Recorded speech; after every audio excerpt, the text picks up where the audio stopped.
Queridos irmãos e irmãs, nós já sabemos há muito tempo que o Evangelho de São Mateus está organizado em 5 grandes sermões, 5 discursos de Jesus, porque São Mateus escreveu o seu Evangelho para uma comunidade cristã cheia de judeus convertidos ao cristianismo. E os judeus acreditavam que a palavra de Deus estava contida nos 5 primeiros livros da Bíblia, que eles chamam de Torá, e nós chamamos de Pentateuco. Para os judeus, a Torá é a palavra de Deus. Os profetas e os salmos, os livros sapienciais e proféticos, são para os judeus comentários à palavra de Deus. Mas a palavra está naqueles 5 livros. Por isso São Mateus organiza o seu evangelho em 5 grandes discursos, para dizer aos judeus que se converteram ao cristianismo que o evangelho é a nova Torá, que o evangelho é a palavra de Deus dirigida a todos. Nós conhecemos bem esses 5 discursos, porque viemos lendo um por um nos domingos do tempo comum. Mas conhecemos melhor ainda o primeiro discurso, chamado Sermão da Montanha, e que começa com o evangelho que nós lemos providencialmente no domingo passado, quando celebrávamos a festa de Todos os Santos. A primeira parte do Sermão da Montanha são as bem-aventuranças. Hoje nós estamos começando a ler o último sermão, porque já estamos no fim do ano. Já estamos chegando ao fim do ano litúrgico. Estamos hoje no 32º domingo do tempo comum. Domingo que vem celebraremos o 33º e também o Dia Mundial dos Pobres. No outro domingo, daqui 15 dias, nós já celebraremos a festa de Cristo Rei, no 34º domingo do tempo comum, que é o encerramento do ano litúrgico. Então, como nós estamos chegando ao fim do ano litúrgico, a liturgia nos oferece o 5º sermão do Evangelho de São Mateus, que é o sermão escatológico. É o sermão que fala das coisas do fim. Esse sermão escatológico está nos capítulos 24 e 25 de São Mateus. Mas nós vamos ler na liturgia apenas o capítulo 25, que consta de 3 parábolas. A parábola das 10 jovens, que nós ouvimos hoje, a parábola dos talentos, que nós ouviremos domingo que vem, e a parábola do juízo final, que nós ouviremos na festa de Cristo Rei. Portanto, olhemos hoje para esta parábola das 10 jovens. E para compreendermos bem esta parábola, nós temos que compreender antes 2 coisas. Primeira coisa, quando é que ela foi escrita? Todo o Evangelho de São Mateus foi escrito mais de 50 anos depois da ressurreição de Jesus. Mais de 50 anos depois da ressurreição de Jesus. Os cristãos vinham seguindo Jesus, como diz o Evangelho sobre os apóstolos, deixaram tudo, as redes, o barco, o pai, a mãe, e se colocaram no seguimento de Jesus. Mas fizeram isto por quê? Porque lhes foi ensinado que Jesus logo voltaria. Que Jesus que morreu, ressuscitou e subiu ao céu, logo voltaria para levar toda a criação à sua plenitude. São Paulo deixa isso muito claro na segunda leitura que nós ouvimos. São Paulo diz: nós que não morreremos antes que o Senhor venha, não teremos vantagem nenhuma sobre aqueles que morreram. Ou seja, São Paulo acreditava piamente que ele não morreria antes do Senhor voltar. E olha que São Paulo morreu decapitado no ano 64. Nós já estamos no 2020 e o Senhor ainda não voltou. Veja só. Mas os cristãos da primeira hora acreditavam nisso. E quando eles viram o noivo tardar, quando eles viram que o noivo nunca chegava, o que é que eles fizeram? Eles começaram a cochilar. Eles começaram a dormir. O que que isso quer dizer? Eles começaram um processo de esfriamento da fé. Já não tinham mais aquele empenho de viver a própria fé.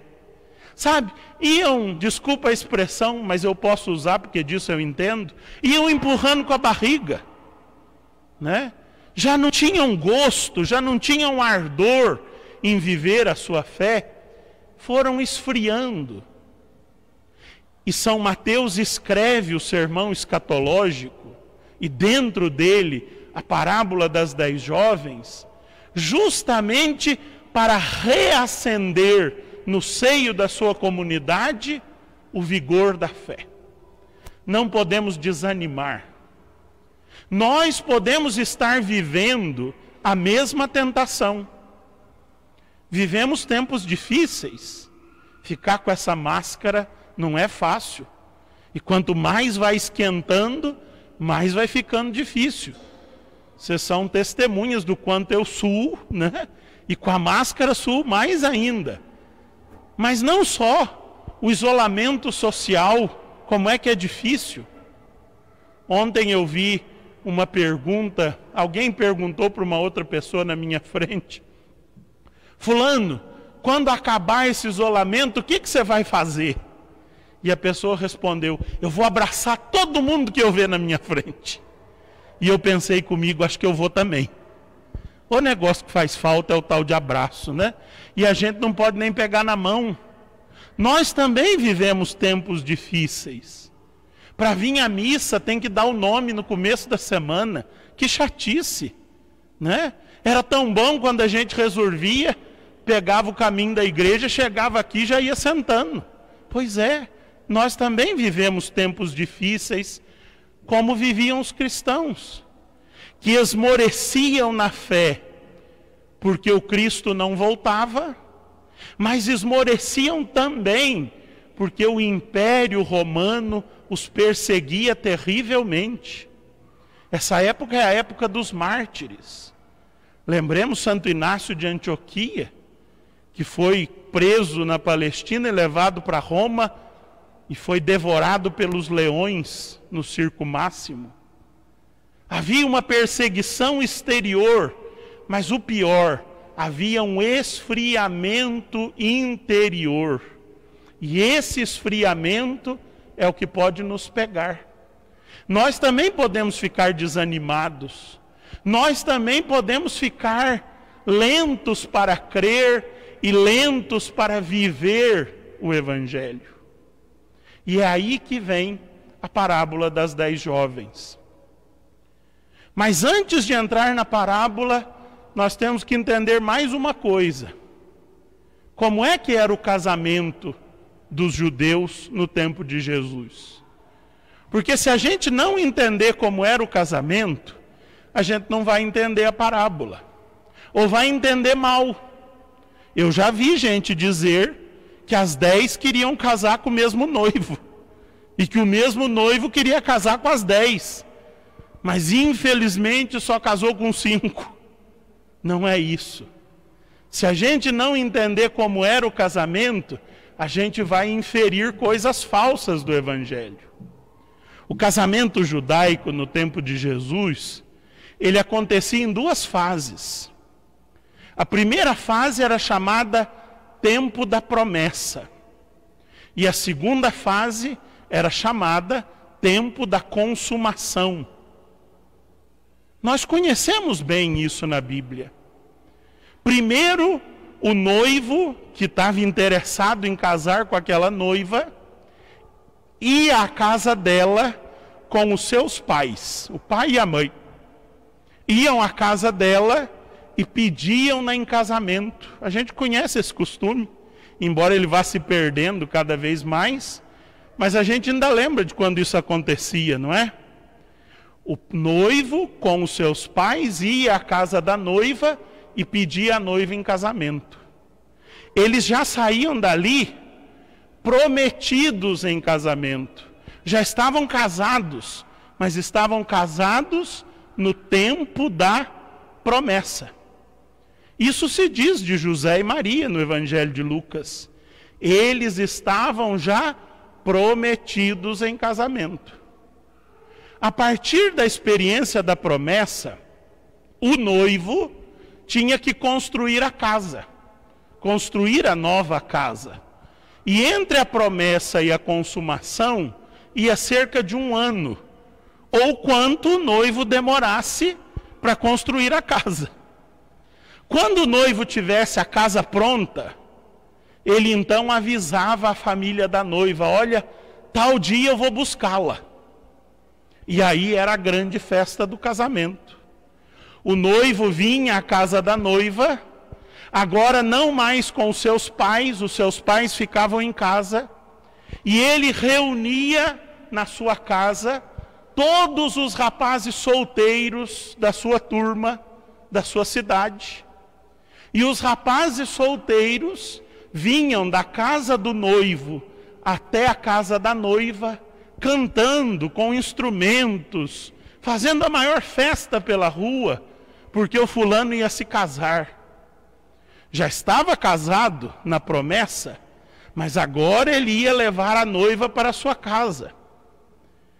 A noiva, por sua parte, o que é que fazia? Reunia na sua casa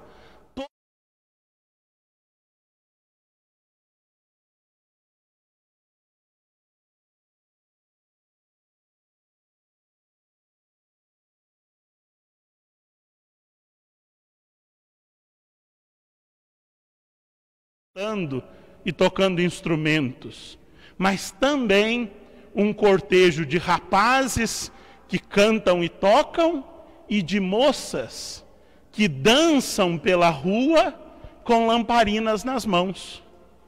Naquele tempo não tinha iluminação pública, não tinha pisca-pisca, de certo é daí que inventaram os pisca-pisca, né? Imaginem que coisa bonita, um cortejo matrimonial com todos os jovens solteiros da cidade, os meninos encarregados dos instrumentos e do canto, e as meninas encarregadas de dançar pela rua com lâmpadas nas mãos. Assim era o casamento. Levavam a noiva para a casa dos pais do noivo, e aí tinha 1 semana de banquete. Uma festa que durava 7 dias. E nós conhecemos, porque nós sabemos de uma festa que o vinho acabou antes da hora. Lembram das bodas de Caná? Pois é. No final do banquete, que durava 7 dias, é que o noivo então pegava a sua esposa e a levava para casa nova, e aí estavam prontos, plenamente casados. É nesse contexto do cortejo que São Mateus situa a parábola. Mas São Mateus conta uma história de um cortejo matrimonial em que ele revela a situação da sua comunidade, a comunidade dos discípulos de Mateus. Como é que essa comunidade vivia? Essa comunidade vivia cochilando e dormindo, porque o noivo estava atrasado, o noivo nunca chegava, e isso fez com que as lâmpadas, com que a fé daquela comunidade se esfriasse, esmorecesse. Mas esmoreceu a fé por quê? porque não basta a lâmpada da fé. Aliás, toda lâmpada, toda vela, toda lamparina, luz do Santíssimo, tudo isso é sinal da nossa fé. Por que é que tem sempre ao menos 2 velas ao lado do altar? Porque o que aqui se celebra só se vê à luz da fé. Por isso a fé está como 2 colunas ao lado do altar, para que nós enxerguemos o que ali acontece, porque o que aqui acontece não se enxerga por causa da luz elétrica. Só se enxerga por causa da luz da fé. Então, não nos basta a chama da fé. Essa chama pode carecer de azeite. E foi isso que aconteceu com as jovens imprudentes. Elas tinham a chama da fé, mas lhes faltou o azeite. Lhes faltou o óleo que alimenta a chama da fé. E qual é o óleo que alimenta a chama da fé? São Mateus é muito perspicaz na redação do seu evangelho.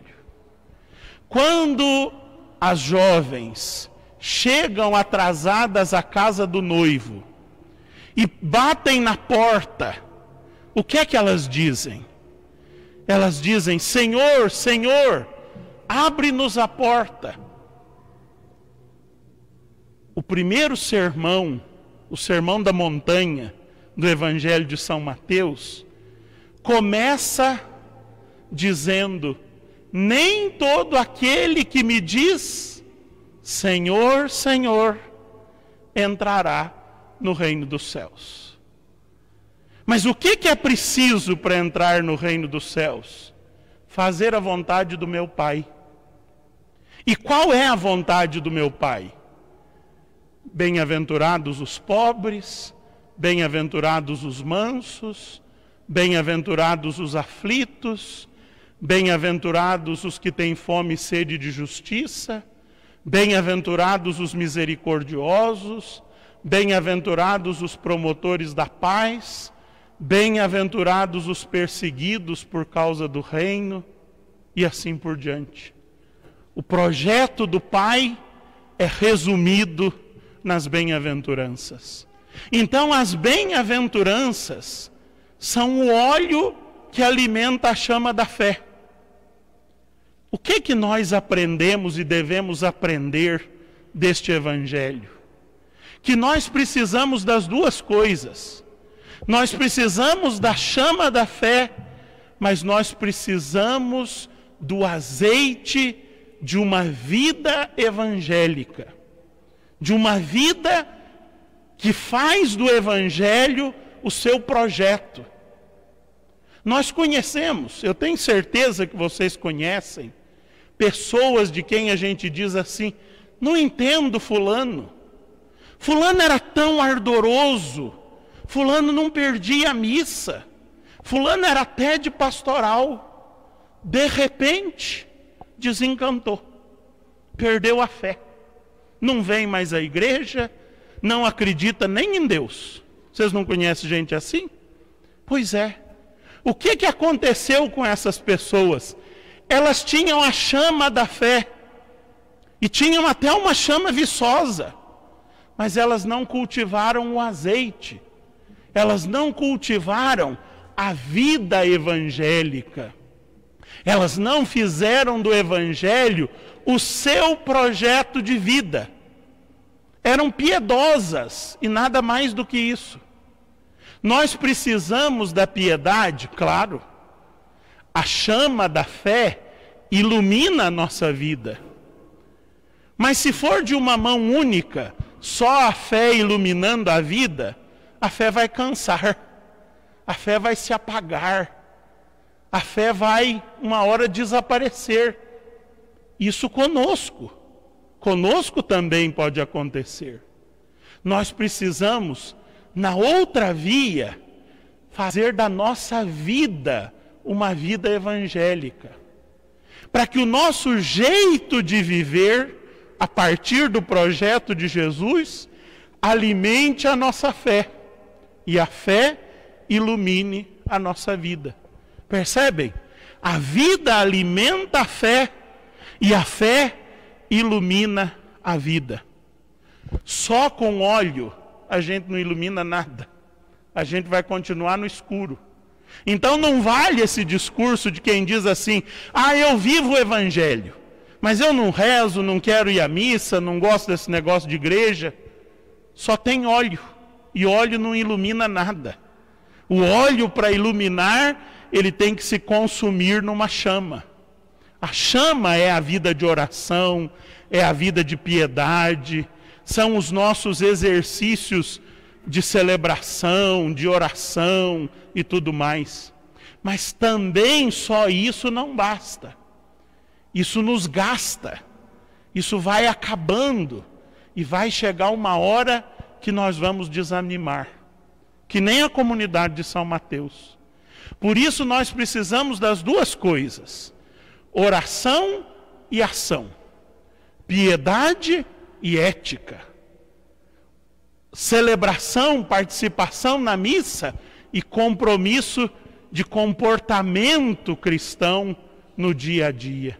Por isso a gente insiste tanto nisso, que não basta só viver a fé. É preciso fazer da própria vida um projeto de vida evangélico. Assim nós seremos prudentes. Assim nós teremos o azeite necessário quando ouvirmos a trombeta, ou como dizia a segunda leitura, quando ouvirmos a voz do arcanjo. Vocês já pensaram que pode ser hoje que o Senhor vai voltar? São Paulo acreditava que ele não morreria antes, e já faz tantos anos que ele morreu. Mas nós podemos pecar pelo contrário, achar que nós vamos morrer, ainda vai demorar mais 2000 anos para Jesus voltar, e ele nos surpreender. Se hoje o Senhor voltar, como é que está a sua chama da fé? Está acesa? Está forte? Está alimentada? Mas como é que está o seu azeite? Como é que está a sua vida? Você leva uma vida conforme o Evangelho de Jesus?